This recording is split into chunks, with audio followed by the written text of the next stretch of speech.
give it to a lineman as you got to fumble it. He cannot take it and hand it. The national championship for Nebraska.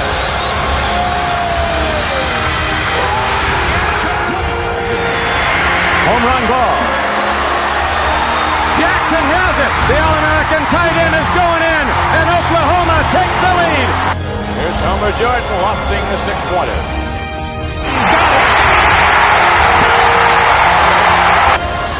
Lofted into the end zone. Touchdown, Nelson. Millhouse on the flip and into the record books, West Virginia. Hello and welcome to Inside the Orange Bowl. I'm your host, Haley Salyer, and alongside me is the Sun Sentinel's Dieter Kurtenbach. We have a jam-packed show for you today, so let's jump into the latest college football news.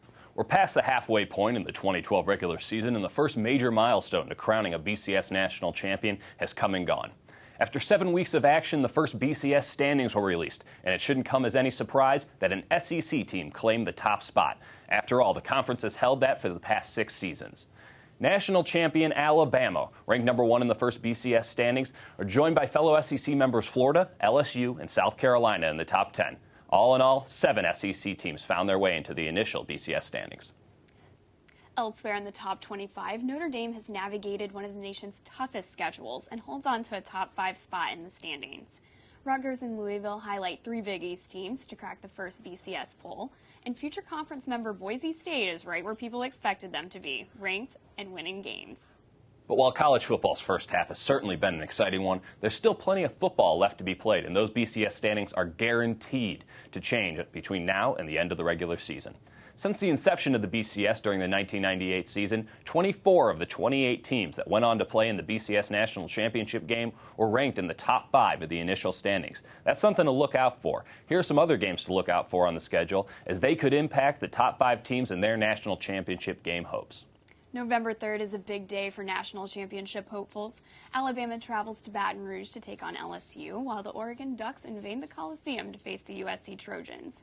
Oregon's road to the BCS championship game doesn't let up after an early November date, as they face a much-improved Oregon State team. Oregon also has a second potential matchup against USC in the Pac-12 title game. The Florida Gators have already downed SEC rival LSU and South Carolina, but they still have in-state rival Florida State on the horizon. The Gators have lost 2 straight to the Seminoles, and they're going to need to end that streak in Tallahassee on November 24th if they want to keep their BCS National Championship game hopes alive. Meanwhile, the Kansas State Wildcats have made a statement by going on the road and winning against perennial power Oklahoma. They have a December 1st visit from Texas, and Colin Klein and the Wildcats will look to keep on their winning ways in that game. Notre Dame is off to its best start in a decade. The Fighting Irish's regular season finale is at USC and could play a key role in Notre Dame's national championship aspirations. Florida State came in at number 14 when the first BCS standings were released. In late October, the Seminoles traveled south to Sun Life Stadium to take on arch rival Miami in a game that historically has produced some of the craziest finishes in college football history. The Orange Bowl was on hand for the game between FSU and Miami. Let's take a look at how the action unfolded. Tonight's matchup is one of the best rivalries in all of college football. We're talking Miami, Florida State.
FSU's Devontae Freeman caught fire tacking on 2 touchdowns. But in the end, it was too little too late for the Hurricanes. Miami's offense and defense struggled to resurface. Noles win 33-20. The final score of the Miami FSU game didn't really reflect how close that game was. Although the Seminoles pulled away in the second half, Hurricanes coach Al Golden deserves a lot of credit for his job that he's done in Coral Gables. Having played more than 20 freshmen this season, Golden has his team learning on the fly, and that valuable experience could pay off later on in the season. There's still a lot of football to be played, but at the time the first BCS standings were released, the experts said we could possibly be looking at a Florida State-Louisville matchup in the 2013 Discover Orange Bowl. Earlier this season, Louisville traveled to South Florida for a matchup against Florida International. Cardinals quarterback and Miami Northwestern High School alum Teddy Bridgewater led the Cardinals to a come-from-behind win. No one was more spirited to be in Miami than Teddy Bridgewater. The Louisville quarterback accounted for 3 of the Cardinals' touchdowns in their victory over Florida International University.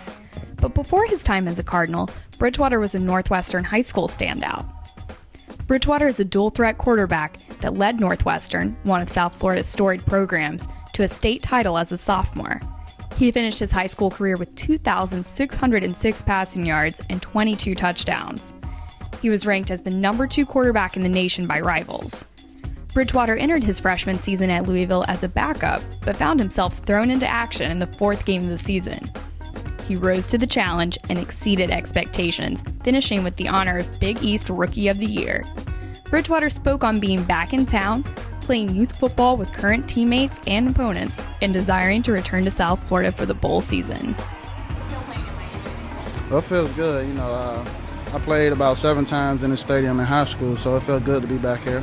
But that was a wonderful experience, just being able to, get a grasp for the game at a young age, and, it's helping right now. The games, there were a lot of fans at the game playing in front of big crowds, so, that right there is just helping me at this level also. How does it feel to have your high school teammates here, and what would that mean if, given the opportunity, you guys made it to the Orange Bowl? Well, it felt very good, playing against some of the guys I played on the same team with in high school, or just playing against some of the same guys I played against while in high school. And, that experience just means a lot for us, because, that's our goal, just to get back to Miami. That's our goal, just to get back to Miami. Teddy Bridgewater has Louisville off to its best start since 2006, a year they finished 12-1, capped off by an Orange Bowl victory over Wake Forest. Bridgewater has earned accolades for his play at the quarterback position in college, but he truly mastered the position as a youth star in South Florida. Still to come, we'll look at the latest news from the Orange Bowl Youth Football Alliance and look at one of the Orange Bowl's community service projects. You're watching Inside the Orange Bowl. We'll be right back. You're watching Inside the Orange Bowl!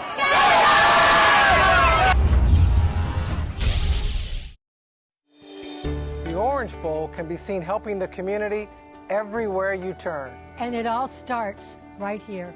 The 2013 Discover Orange Bowl game and Discover BCS National Championship game not only deliver outstanding sports entertainment, They allow us to turn your ticket dollars into programs, activities, and business that make South Florida a better place. This is championship football. this is community commitment. This is Orange. Working together with the people of Florida, we can accomplish amazing things. And it's in that spirit of partnership that we're making changes for a healthier you. Blue Cross and Blue Shield of Florida is now Florida Blue, and our new name reflects our commitment to putting the people of Florida first by offering a more personal, one-on-one approach to your health and wellness, with convenience centers and a variety of plans designed to fit your budget. We're Florida Blue, and we want to be your partner in the pursuit of health.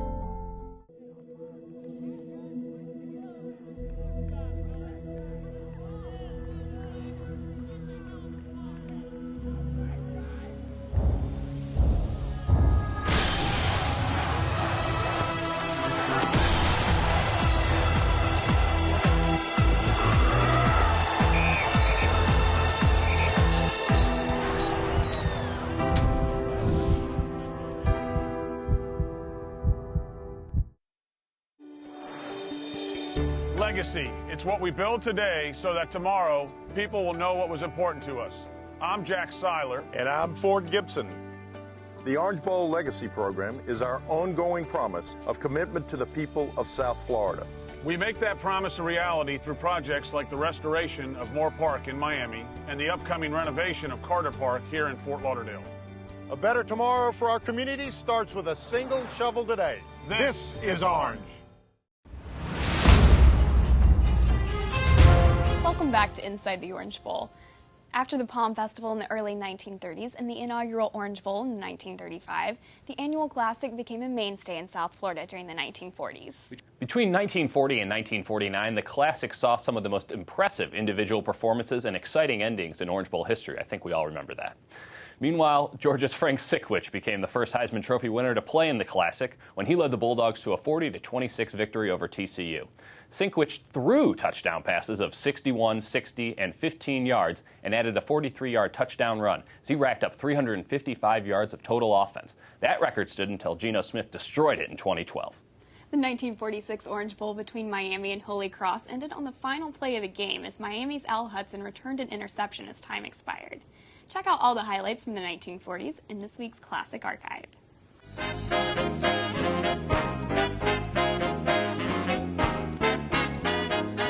In the 40s, the Orange Bowl Classic continued to grow and saw one of the finest individual performances ever recorded.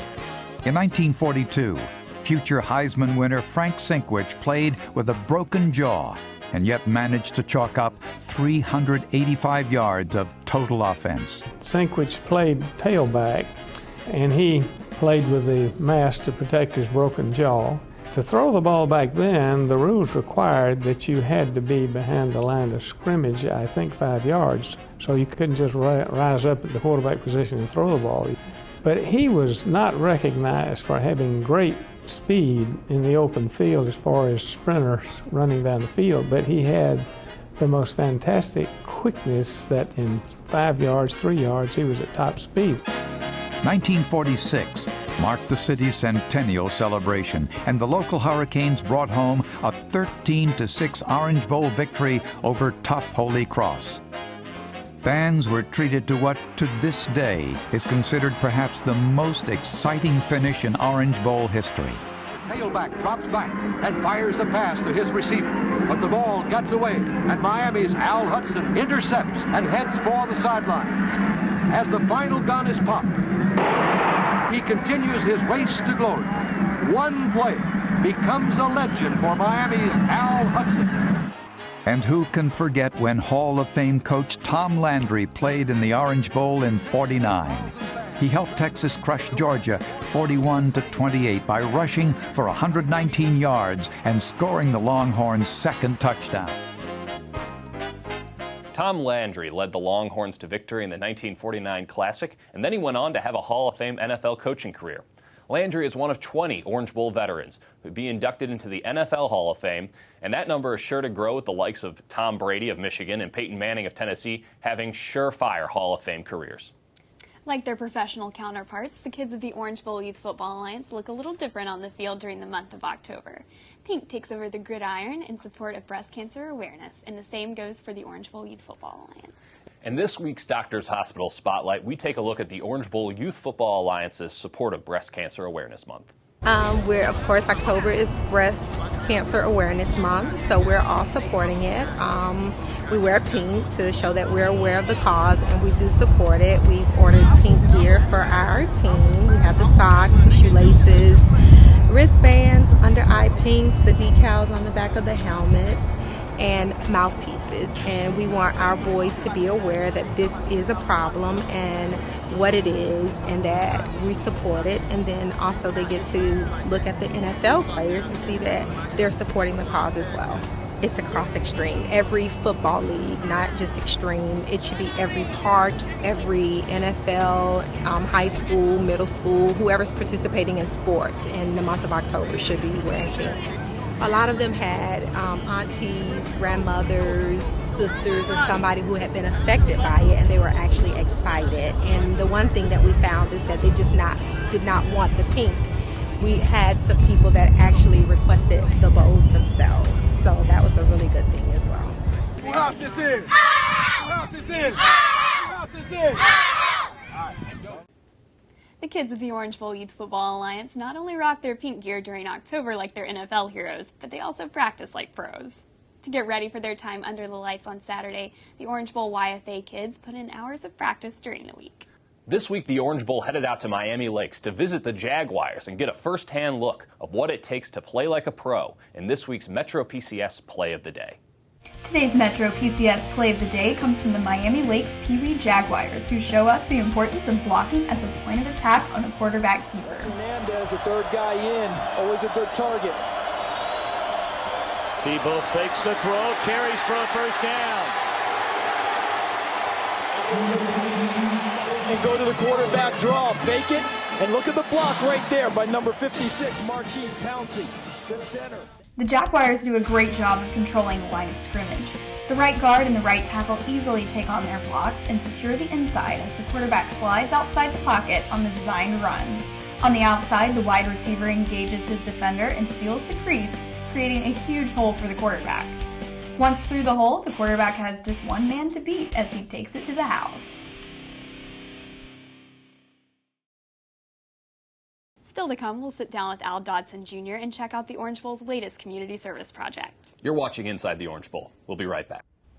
Inside the Orange Bowl is brought to you by Marathon Petroleum, Metro PCS, Powerade, and Sparkling Ice. Proud to stand on our own, proud to be homegrown, a familiar face and a name you know. Can you hear it? Fueling the American spirit. No matter when, no matter where, Marathon will take you there. Fueling the American spirit. Hey, hey, me, oh my, yo. Hey, hey, hey, hey, me, oh my, yo.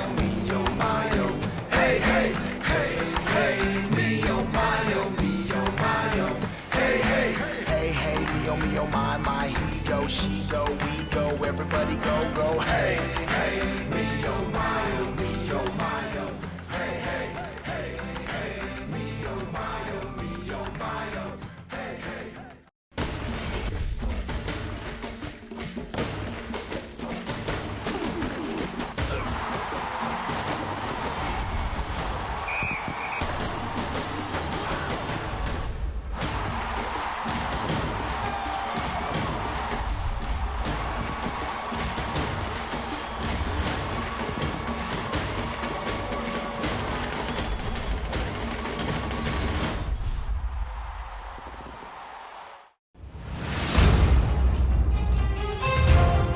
Welcome back to Inside the Orange Bowl. The Orange Bowl does so much more than host an annual football game. Off the field, the Orange Bowl invests thousands of volunteer hours through community service projects and events. The Orange Bowl values giving back to the South Florida community through a spirit of volunteerism, collaboration, camaraderie, and selfless hard work. This past month, Orange Bowl committee members and staff took some time to volunteer at the Special Olympics bowling tournament in Broward County.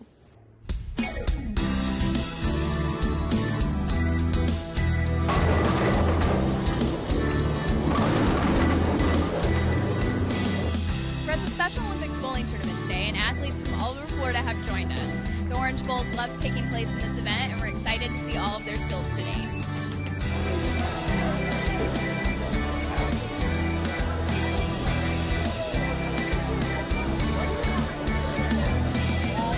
Good morning. You are attending the Area 10 bowling tournament and for Special Olympics.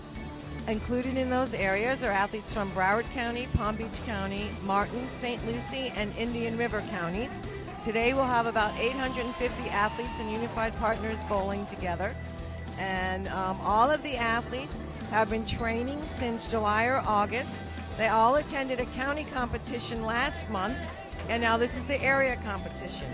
From this competition, the first place winners names will be put in a hat, and then they'll be picked out, and then those athletes will proceed on to state in November. So this is a really important day for them to get their first places so that they can be in the pool for state games. And, we're so grateful for the Orange Bowl to send out their volunteers this morning. It's been a great partnership with you guys. You were here last year at our bowling, and we're so happy to see you guys here again today. So thanks for being here, and we really appreciate it. I'm here with Amy and we're bowling today. She's teaching me a few things and I'm learning a lot of skills from her.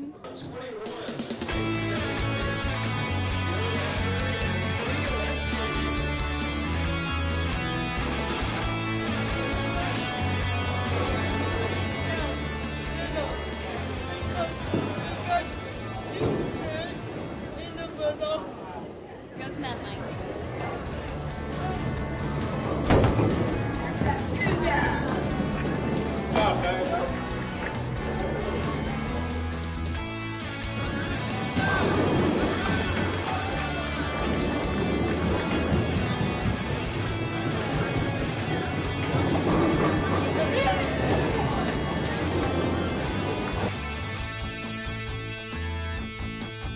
The Special Olympics is one of the many nonprofit organizations supported by the Orange Bowl each year. Coming up, I'll sit down with Al Dodson Jr., chair of the football committee. You're watching Inside the Orange Bowl. We'll be right back. Fox's Sun Sports is your home for college football. Every Saturday, tune into some of the best games from all over the country. Top college rivalries from coast to coast live here. Make college football on Fox's Sun Sports your weekend tradition all season long. Tune in Saturdays for a full slate of matchups from the best conferences in America. Fox's Sun Sports, where college football fans live. Visit foxsportsflorida.com for local listings.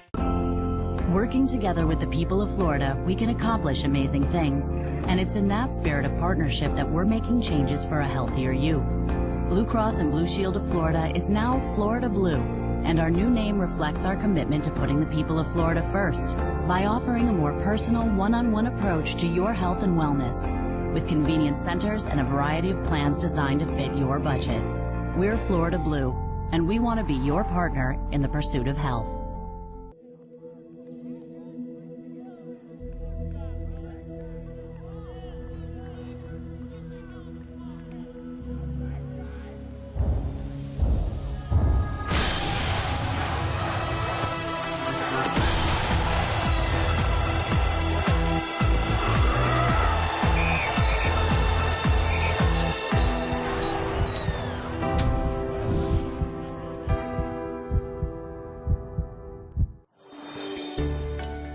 I've been working with Special Olympics for many years, and I can tell you it never gets old. To see the sense of accomplishment and pride on their faces can't be described in words.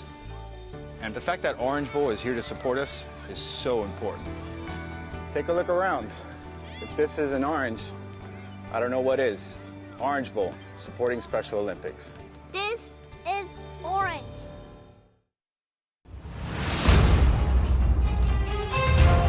Welcome back to Inside the Orange Bowl. In this week's committee spotlight, Haley sat down with Al Dodson Jr., chair of the Orange Bowl Football Committee. Dodson has also served the Orange Bowl Committee as a president, and he is the son of committee member Al Dodson Sr. Thanks, Dieter. With me now is Al Dodson Jr. The first thing I want to know is, how did you get involved with the Orange Bowl? In 1976, my family moved to Miami. I was not that familiar with the Orange Bowl Committee. I saw the parades on television. I watched maybe one or two games. But then I went away from college, came back, and my father was on the Orange Bowl Committee. And while I was in the parade when I was in high school, which was a great experience, it's when I got a chance to really experience all that Orange Bowl is that got me focused on becoming a member. And tell me about your role as past president. What was that experience like? Well, as president of Orange Bowl, you get an opportunity to not only visit many schools and meet new people and engage in new activities, but as past president, now that you know all the people, you get a chance to meet some of the players, some of the coaches and athletic directors. You get a chance to really promote South Florida. You get a chance to promote the Orange Bowl game, and you get a chance to meet and greet others who are coming down to South Florida to participate in our activities. And tell me about your current role as chair of the football committee. As chair of the football committee, one of the roles that you have is helping Orange Bowl navigate through the changing of postseason college football. This past year, we've had a number of changes. We're still working our way through so that we know exactly what it's going to look like at the end. But as chair of the football committee, it's marshaling the resources, the great relationships that the Orange Bowl committee members have developed over the years, and making sure that the business model that will be the Orange Bowl committee in the next 12 years. The Orange Bowl has the honor and the challenge of double hosting this year. What's that going to do for the South Florida economy? Well, whenever the Orange Bowl committee has the opportunity to host two games, the National Championship game and the Orange Bowl game, it's great for South Florida. You may recall that we began as an organization focused on generating tourism and economic development, and nothing develops the economy and contributes to the economy like the double hosting of two major football games. 4 schools with storied football past come to South Florida to participate. Now, it's a lot of work for those of us on the committee, making sure that all of our guests have a wonderful time, all of the players are well prepared, and also get a chance to see what South Florida has to offer. But at the end of the day, when they're gone, South Florida benefits from the contributions of those who have come to see the game, visit our community, and spend a lot of money in our shops and our stores and our tourist attractions. Right. Well, this season's been pretty unpredictable. Just want to hear your thoughts about what you think this season's been like. Every year, as part of the Orange Bowl, we sit back, we watch the games, we go visit many of the games, and we begin to predict who's going to be in our game, who's going to be number 1 and number 2. I will tell you that in my over 15 years of being a member of the Orange Bowl Committee, I've not once guessed it right. What that tells you that on any given day, that a team can win, the standings can change, and that's what makes it so exciting, because you never know who's going to be in your game. You never know what's going to happen on that Saturday during the game. But I will tell you one thing, that watching this season, its ups and downs, watching some teams that had great past not play so well, and some teams that had great past that weren't playing well play extremely well this year, has made this a very exciting football season. Right. Well, thank you so much, Al. It's my pleasure. That's all for today's episode of Inside the Orange Bowl. In our upcoming episodes, we'll keep track of everything that's happening on the field, and we'll keep a close eye on the hunt for the BCS National Championship. Make sure you keep up to date on all the Orange Bowl has going on in the community and on the field at orangebowl.org. I'm Dieter Kurtenbach. And I'm Haley Salyer. And this is Orange.